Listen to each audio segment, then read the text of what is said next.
हाय, मेरा नाम है उपासना और आप देख रहे हैं द लंदन टॉप का डेली फाइनेंशियल बुलेटिन खर्चा पानी। Brought to you by ITIL।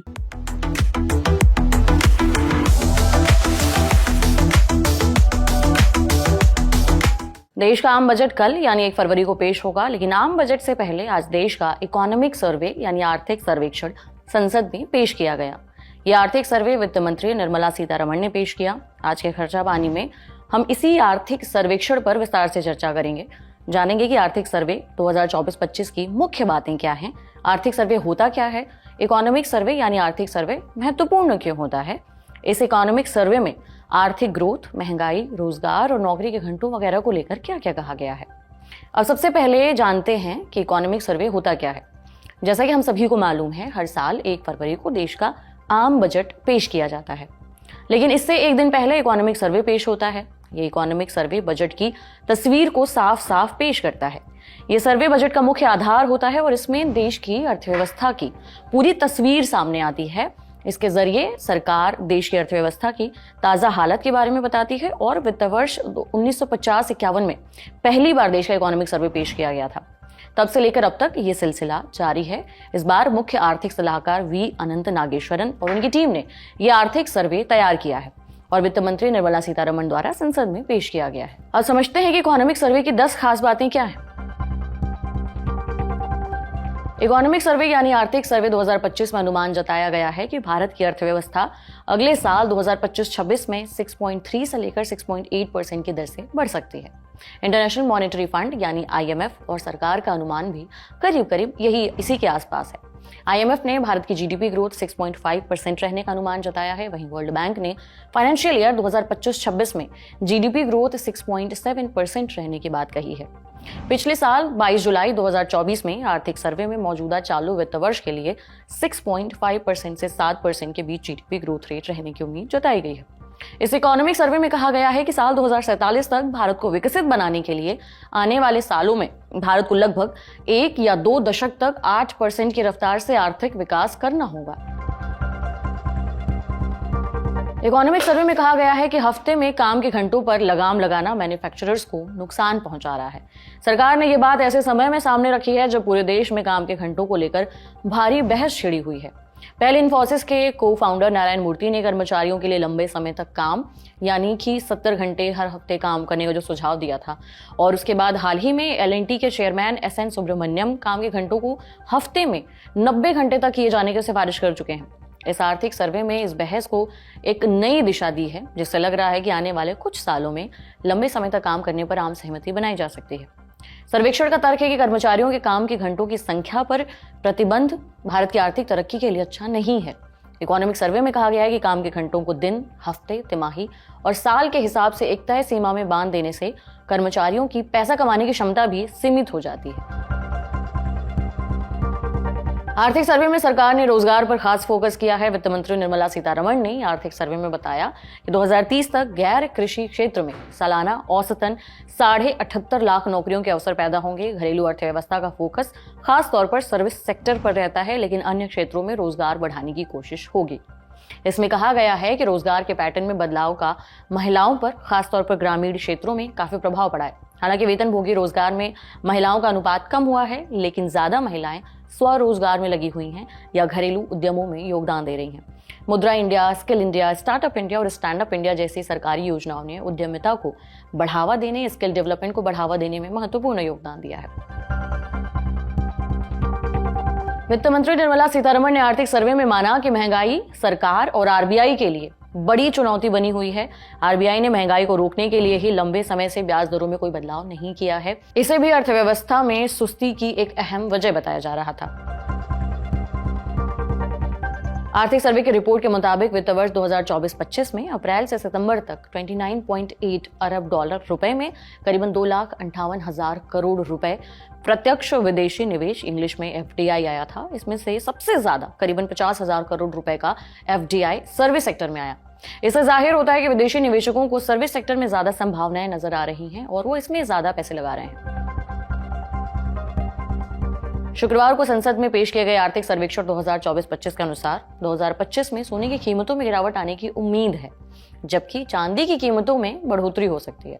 अक्टूबर 2024 के लिए विश्व बैंक के कमोडिटी मार्केट्स आउटलुक का हवाला देते हुए आर्थिक सर्वे ने इस बात पर प्रकाश डाला कि कमोडिटी की कीमतों में 2025 में 5.1% और 2026 में 1.7% की कमी आने का अनुमान है।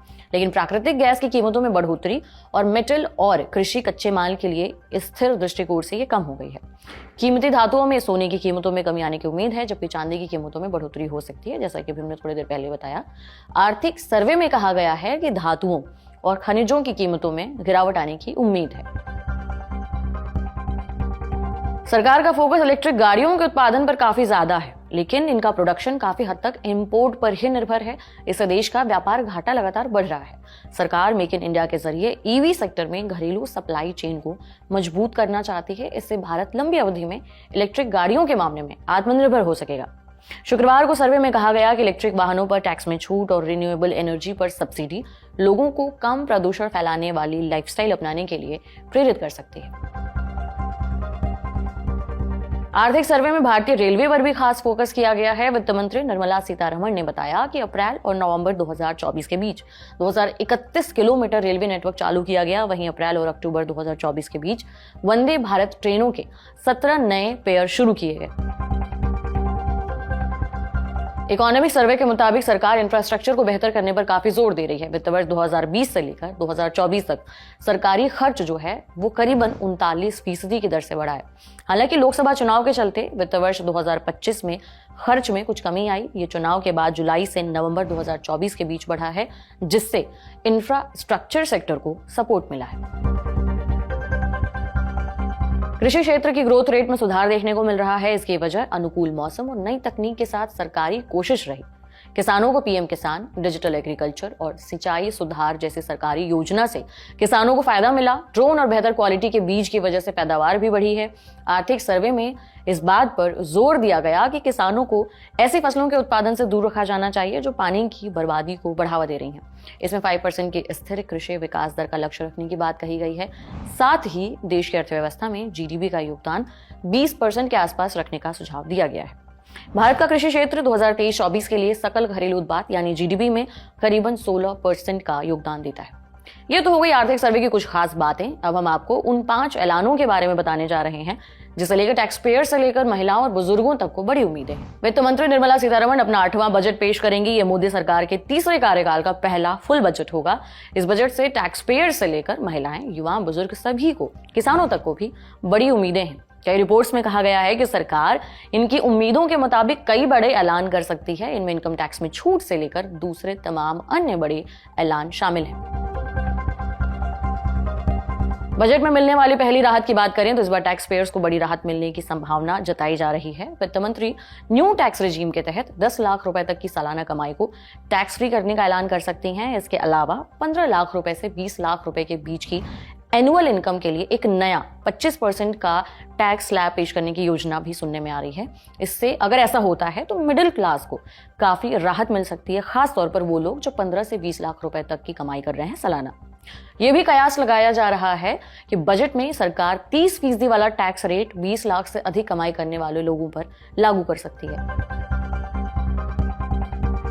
बजट में दूसरी राहत सेक्शन 80C की कटौती सीमा को बढ़ाकर दी जा सकती है। इस बात की चर्चा है कि इस बार सेक्शन 80C के तहत कटौती की लिमिट भी बढ़ाई जा सकती है। अभी सेक्शन 80C की अधिकतम सीमा 1.5 लाख तक है। इसे बढ़ाकर कम से कम 2 लाख रुपए सालाना किया जा सकता है। स्टैंडर्ड डिडक्शन में इजाफा भी सुनने को मिल सकता है। एक बार फिर पिछली बार न्यू टैक्स व्यवस्था के तहत इसमें इजाफा किया गया था। वहीं इस बार ओल्ड टैक्स व्यवस्था के तहत स्टैंडर्ड डिडक्शन की लिमिट में इजाफा भी किया जा सकता है। फिलहाल नौकरी करने वाले लोग और पेंशनर्स पुरानी टैक्स व्यवस्था के तहत 50,000 रुपए और जो लोग न्यू टैक्स रेजिम अपना चुके हैं उन्हें 75,000 रुपए की स्टैंडर्ड टैक्स डिडक्शन के तौर पर माना कटौती का फायदा मिलता है। एक्सपर्ट्स का कहना है कि इसे बढ़ाकर 1 लाख रुपए तक किया जा सकता है। सरकार ने 2024-25 के बजट में महिला सशक्तिकरण के लिए 3 लाख करोड़ रुपए आवंटित किए थे। इस बजट से महिलाओं को उम्मीद है कि सरकार इस राशि में इजाफा कर सकती है। इसके अलावा महिलाओं के लिए चल रही महिला सम्मान सेविंग सर्टिफिकेट जैसी स्कीम की समय सीमा को आगे बढ़ाया जा सकता है। ये स्कीम 31 मार्च 2025 को खत्म होने जा रही है। इस बार बजट में सीनियर सिटीजन्स के लिए भी कुछ बड़े ऐलान हो सकते हैं। मीडिया रिपोर्ट्स के मुताबिक सीनियर सिटीजन्स के लिए हेल्थ इंश्योरेंस प्रीमियम की लिमिट को बढ़ाकर 1 लाख रुपए तक किया जा सकता है। वहीं अन्य लोगों के लिए हेल्थ इंश्योरेंस प्रीमियम की लिमिट को बढ़ाकर 50,000 रुपए किया जा सकता है।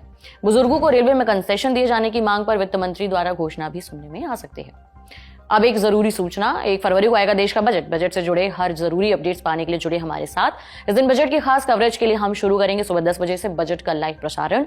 इस दौरान हम आपको अलग अलग क्षेत्रों के विशेषज्ञों की मदद से बजट की बारीकियां समझाएंगे, जैसे इनकम टैक्स को लेकर क्या नए ऐलान हुए और इनका आप पर क्या असर होने वाला है। जानेंगे कि बजट में बाजार को लेकर क्या हलचल हो रही है और इस पर विशेषज्ञों की क्या राय है। इसके अलावा मैक्रो इकोनॉमी को भी विद्वानों से समझेंगे, बजट का देश की अर्थव्यवस्था और हमारे आपके ऊपर क्या असर पड़ेगा, इस पर भी चर्चा होगी। देखते रहिए द लल्लन टॉप। ये बुलेटिन लिखा था हमारे साथी प्रदीप यादव ने। आप अपनी राय यहाँ कमेंट बॉक्स में जरूर दें। अगले एपिसोड तक अपना ख्याल रखें। देखते रहिए द लल्लन टॉप। शुक्रिया।